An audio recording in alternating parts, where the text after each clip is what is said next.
ചോദ്യം ചോദിച്ചാൽ ഉത്തരം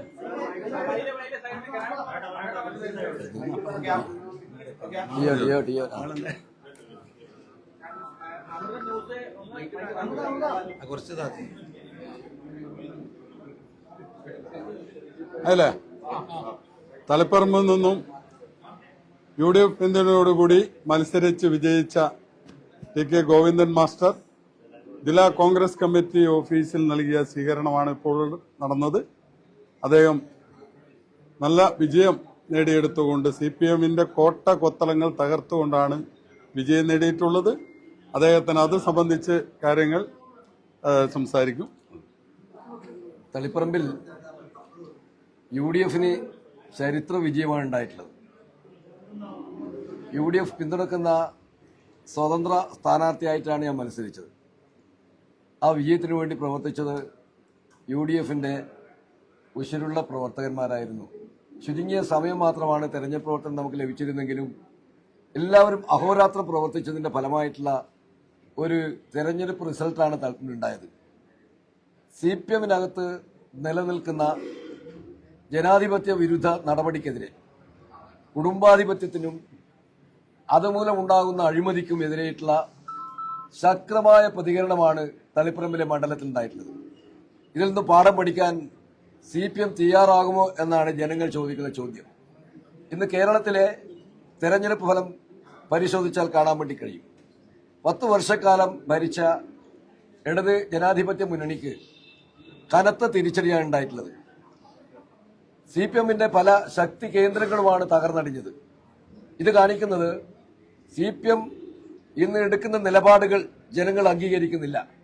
CPM നേതൃത്വം സ്വീകരിക്കുന്ന നിലപാടുകൾ ജനങ്ങൾ അംഗീകരിക്കുന്നില്ല. അതിനുള്ള തിരിച്ചടിയാണ്. ഇപ്പൊ ജനങ്ങൾ ഞങ്ങളോടൊക്കെ ചോദിക്കുന്നത്, ഇനിയെങ്കിലും നിങ്ങളുടെ പാർട്ടി പാഠം പഠിക്കുമോ എന്ന ചോദ്യമാണ് CPM-കാരോട് ജനങ്ങൾ ചോദിക്കുന്നത്. തീർച്ചയായിട്ടും ഈ തെരഞ്ഞെടുപ്പ് ഫലം CPM-നെ ഒരു പാഠം പഠിപ്പിക്കുന്ന ഒരു ഫലമായിരുന്നു.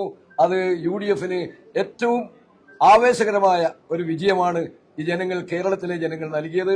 തളിപ്പറമ്പിലെ ജനങ്ങൾ തീർത്തും വിശേഷിച്ചും CPM-ന്റെ കോട്ടയായിട്ടുള്ള തളിപ്പറമ്പിലെ കേന്ദ്രങ്ങളിലെല്ലാം ആ പാർട്ടിക്കെതിരായ ജനവികാരമാണ് പ്രകടമായിട്ടുള്ളത്. ആ ജനവികാരം തീർച്ചയായിട്ടും ഇവിടെ CPM-നെ തിരുത്തിക്കുന്നതിന് പ്രയോജനപ്പെടുമെങ്കിൽ ആ പാർട്ടിക്ക് രക്ഷയുണ്ടാവും. അല്ലെങ്കിൽ ആ പാർട്ടി ബംഗാളിന്റെ മാതൃകയിലേക്ക് ഇവിടുത്തെ കേരളത്തിലെ CPM-ഉം തകർന്നടിയും എന്ന കാര്യത്തിൽ യാതൊരു സംശയമില്ല. തിരുത്താൻ തയ്യാറുണ്ടോ എന്ന ചോദ്യമാണ് ഈ കേരളത്തിലെ ജനങ്ങൾ CPM-നോട് ചോദിച്ചിട്ടുള്ളത്. തളിപ്പറമ്പിൽ വിജയവും അതിന്റെ പ്രത്യക്ഷ ഉദാഹരണമാണ്. പാർട്ടിയുടെ സംസ്ഥാന സെക്രട്ടറിക്കും അദ്ദേഹത്തിന്റെ തീരുമാനത്തിനും ധാർഷ്ട്യത്തിനും എതിരായിട്ടുള്ള ജനങ്ങളുടെ വിധിയെഴുത്താണ് തളിപ്പറമ്പിൽ ഉണ്ടായിട്ടുള്ളത്. ആ തളിപ്പറമ്പിലെ മുഴുവൻ ജനങ്ങളെയും അഭിവാദ്യം ചെയ്യാൻ ഈ സന്ദർഭം ഞാൻ ഉപയോഗിക്കുകയാണ്. ഈ സെക്രട്ടറി മാറും എന്ന ഒരു പ്രതീക്ഷ വരുന്നുണ്ടോ? അണികളൊക്കെ തന്നെ പൊങ്കാലയാണ് MV ഗോവിന്ദൻ മാസ്റ്റർക്കെതിരെ. പോസ്റ്ററുകളായും ബാനറുകളായും ഫ്ലക്സായും ഒക്കെ വരുന്നുണ്ട്. അപ്പോൾ ആ സ്ഥാനത്ത് നിന്ന് MV ഗോവിന്ദൻ മാറും എന്നൊരു പ്രതീക്ഷയിലേക്ക് കാര്യങ്ങൾ എത്തുന്നുണ്ടോ? അത് പറയാൻ ഞാനിപ്പോ ആളല്ല. കാരണം ഞാനിപ്പോ ആ പാർട്ടിയിലില്ല. ആ പാർട്ടിയാണ് തീരുമാനിക്കേണ്ടത്.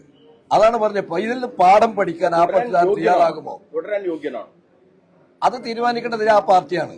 ഈ തിരിച്ചടിയിൽ ഇതിൽ ഏറ്റവും കൂടുതൽ തിരിച്ചടി ഉണ്ടായത് ഈ CPM-ന്റെ സെക്രട്ടറി നയിക്കുന്ന ഈ ഘട്ടത്തിലാണല്ലോ. അതിന്റെ പാഠം പഠിക്കുക എന്ന് പറയുന്നത് അത് ഉൾക്കൊണ്ടുകൊണ്ടുള്ള നടപടി CPM സ്വീകരിക്കുമോ എന്നുള്ളതാണ് പ്രശ്നം. CPM-ന്റെ ജില്ലാ സെക്രട്ടേറിയറ്റ് അംഗമായിരുന്നു താങ്കൾ സംശയിക്കുന്നത് എന്താണ്? MV ഗോവിന്ദനെതിരായ വിധിയാണോ പിണറായി വിജയനെതിരായ ഒരു വിധിയാണോ? ഇതൊരു വ്യക്തിക്കെതിരായിട്ടുള്ളതല്ല. CPM തുടരുന്ന നയത്തിനെതിരായിട്ടുള്ള വിധി. ആ നയം തിരുത്തുമോ? CPM നേതാക്കൾ സ്വീകരിക്കുന്ന നിലപാടുകൾ തിരുത്തുമോ? അവരുടെ എല്ലാം ഭാഷ തിരുത്തുമോ? അവരുടെ എല്ലാം ശരീരഭാഷ തിരുത്തുമോ? ഇതാ ജനങ്ങൾ ചോദിക്കുന്നത്. വിനയത്തിന്റെ ഭാഷയിൽ സംസാരിക്കാൻ നേതൃത്വം തയ്യാറാകുമോ എന്നാണ് എന്നോടൊക്കെ ചോദിക്കുന്നത്. അതാണ് ഇനി അവർ പുനഃപരിശോധിക്കേണ്ടത്.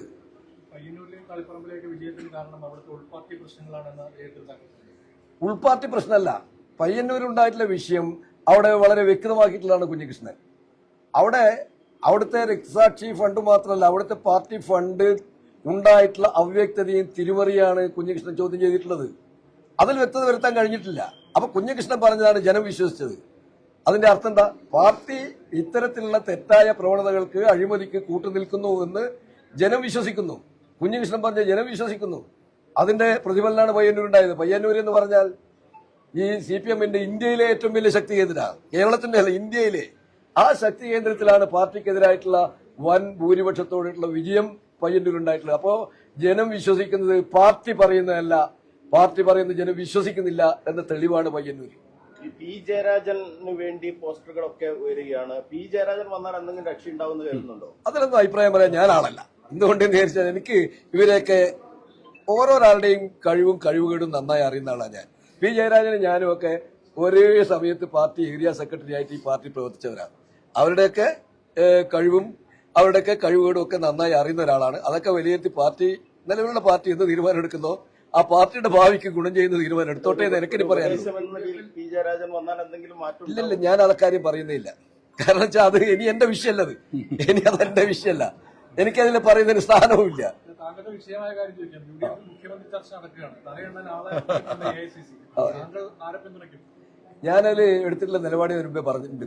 അതിനെല്ലാം മുഖ്യമന്ത്രിയെ തീരുമാനിക്കുന്നതെല്ലാം ചില വ്യവസ്ഥാപിത രീതികൾ ആ പാർട്ടിക്കുണ്ട്, കോൺഗ്രസിനുണ്ട്. CPM-ന് CPM-ന്റെതായ രീതിയുണ്ട്, കോൺഗ്രസിന് കോൺഗ്രസിന്റെതായ രീതിയുണ്ട്. ആ രീതി അനുസരിച്ച് ആരെയാണോ കോൺഗ്രസ് തീരുമാനിക്കുന്നത് അതിനെ പിന്തുണക്കുക എന്നുള്ള എന്റെ നിലപാട്.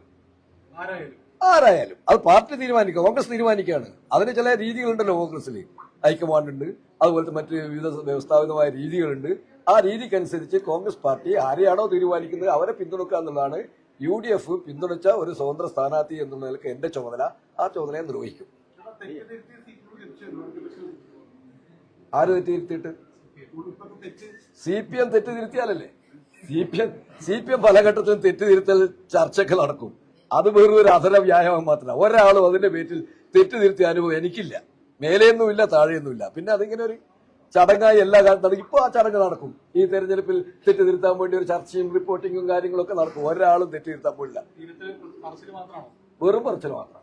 ഇത്രയുള്ള അനുഭവം പാർട്ടി ഒരു തെറ്റും തിരുത്തിയിട്ടില്ല എന്നുള്ളതാണ്. പ്രതിപക്ഷ നേതാവ് ആരായിരിക്കും? പിണറായി തന്നെ പ്രതിപക്ഷ നേതാവാൻ അതിലും എനിക്ക് യാതൊരു പങ്കുമില്ലല്ലോ. എനിക്ക് യാതൊരു പങ്കുമില്ലാത്ത കാര്യത്തെ കുറിച്ച് ഞാനെന്തിനാ മനോജ് ആരായിരുന്നാലും അവരാണ് തീരുമാനിക്കുക. അത് തീരുമാനിക്കുന്നത് ഇടതുപക്ഷ ജനാധിപത്യ മുന്നണിയുടെ പാർലമെന്ററി പാർട്ടി CPM ആണ് അതിന്റെ നേതൃത്വം. അവരാണ് തീരുമാനിക്കുക. അതിൽ എനിക്ക് യാതൊരു പങ്കുമില്ല. ഞാനിപ്പോ UDF-ന്റെ ഭാഗമാണ്. UDF-ന്റെ തീരുമാനത്തോടൊപ്പമാണ് ഞാൻ. വോട്ടെണ്ണുന്നതിന് മുമ്പ് PV അൻവർ താങ്കളെ വന്ന് കണ്ടിരുന്നു. PV അൻവർ ഇപ്പോൾ പുതിയൊരു പാർട്ടി രൂപീകരിക്കാൻ 15-ാം തീയതി പ്രഖ്യാപിക്കുമെന്നൊക്കെ പറയുന്നുണ്ട്. അതിന്റെ ഭാഗമാകാൻ ഏതെങ്കിലും തരത്തിലുള്ള ഒരു തീരുമാനം ഉണ്ടോ? PV അൻവറെ ഞാൻ കണ്ടിട്ടുമില്ല. PV അൻവർ എന്നെ കണ്ടിട്ടുമില്ല. എന്നെ കാണാൻ വേണ്ടി പറഞ്ഞു, ഞാൻ കാണാൻ വേണ്ടി തയ്യാറില്ല. കാരണം ഞാൻ അദ്ദേഹത്തോട് പറഞ്ഞത് ഞാനിപ്പോ UDF-ന്റെ ഭാഗമായിട്ടുള്ള MLA ആണ്, UDF-ന്റെ ഭാഗമായിട്ടുള്ള ഒരാളാണ്. അതുകൊണ്ട് അൻവറിന്റെ ആശയത്തോട് എനിക്ക് ഒരു യോജിപ്പില്ല. കാരണം അതിനെക്കുറിച്ച് ഞാൻ അതുകൊണ്ട് തന്നെ ഞാൻ കാണാൻ താല്പര്യപ്പെട്ടിട്ടില്ല, കണ്ടിട്ടുമില്ല.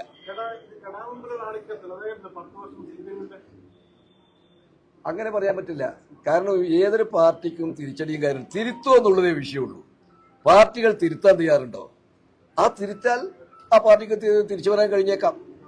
അതൊന്നും നമ്മളെ വിഷയമല്ല. അത് തിരുത്തുമെങ്കിൽ തിരുത്തട്ടെ, അവർക്ക് വേണമെങ്കിൽ. പക്ഷെ ഇത്രയുള്ള എന്റെ അനുഭവം ആ പാർട്ടി തിരുത്തിയിട്ടില്ല എന്നുള്ളതാണ്, തിരുത്താൻ തയ്യാറില്ല എന്നുള്ളതാണ്.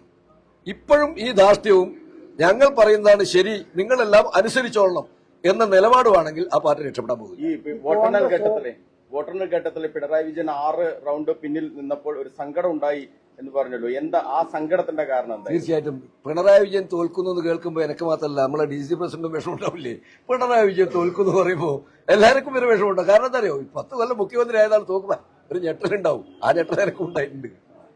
മനസ്സിലായില്ലേ? അതല്ലാതെ പിണറായി വിജയൻ തോൽക്കുന്നത് ജയിക്കുന്നത് ഇപ്പൊ എന്റെ വിഷയമല്ല. പിണറായി വിജയൻ ജയിക്കരുതാണല്ലോ UDF കരുതുക. പക്ഷേ 10 വർഷം മുഖ്യമന്ത്രി ആയിരുന്ന ആൾ, അത് പിണറായി ആവട്ടെ വേറൊരാളാവട്ടെ, അവർ തോൽവിയെ നേരിടുന്നു എന്ന് പറയുമ്പോൾ ഒരു ഞെട്ടലുണ്ടാവും. ഇതിവിടെ എന്താ മനസ്സിലായില്ല, അതാ പറഞ്ഞത്. പക്ഷേ കോൺഗ്രസ് ഓഫീസിലുള്ള പടിയേറ്റം കോൺഗ്രസിലേക്കുള്ള ഒരു പടിയേറ്റം കൂടിയായി കാണാൻ കഴിയുമോ? ഞാൻ എന്റെ നിലപാട് ഞാൻ പറഞ്ഞിട്ടുണ്ട്. ആ നിലപാടിന് UDF പിന്തുണ നൽകിയിട്ടുണ്ട്. ആ നിലപാടുമായിട്ട് ഞാൻ മുമ്പോട്ട്. കമ്മ്യൂണിസ്റ്റുകാരനെ തന്നെയാണോ ഇപ്പോഴും ഞാൻ ഇന്ന് കമ്മ്യൂണിസ്റ്റുകാരനായിട്ട് ആർക്കും ജീവിക്കാം. കമ്മ്യൂണിസ്റ്റ് പാർട്ടിയിൽ അംഗമാവുകയോ കമ്മ്യൂണിസ്റ്റ് പാർട്ടിയിൽ എന്തെങ്കിലും നേതൃത്വം വരികയോ വേണ്ട. ആർക്കും കമ്മ്യൂണിസ്റ്റ് ആശയങ്ങൾ അനുസരിച്ച് ജീവിക്കാനുള്ള സ്വാതന്ത്ര്യം കോൺഗ്രസ്സുകാർക്കുണ്ട്. ഇപ്പൊ ഗാന്ധിയൻ ആദർശം സ്വീകരിക്കുന്ന കമ്മ്യൂണിസ്റ്റുകാരില്ലേ? എത്രയോ കമ്മ്യൂണിസ്റ്റുകാർ ഗാന്ധിയൻ ആദർശത്തിനനുസരിച്ച് ജീവിക്കുന്ന എത്രയോ കമ്മ്യൂണിസ്റ്റുകാരുണ്ട്. അതുപോലെ തന്നെ കമ്മ്യൂണിസ്റ്റ് മൂല്യങ്ങൾ ഉൾക്കൊള്ളുന്ന എത്രയോ കോൺഗ്രസ്സുകാരുണ്ട്. ഗാന്ധിയൻ കമ്മ്യൂണിസ്റ്റ് ആയിരിക്കും TK ഗോവിന്ദൻ എന്നൊന്നല്ല പറഞ്ഞതിന്റെ അർത്ഥം. അപ്പോ ഏതൊരു ആശയവും അവർ കൊണ്ടു നടക്കുന്നതിന് ഏതെങ്കിലും പാർട്ടിയുടെ പിന്തുണ അല്ല ഇത് ഷീട്ട് വേണ്ട എന്നേ ഞാൻ പറഞ്ഞതിന്റെ അർത്ഥമുള്ളൂ. ഓക്കെ.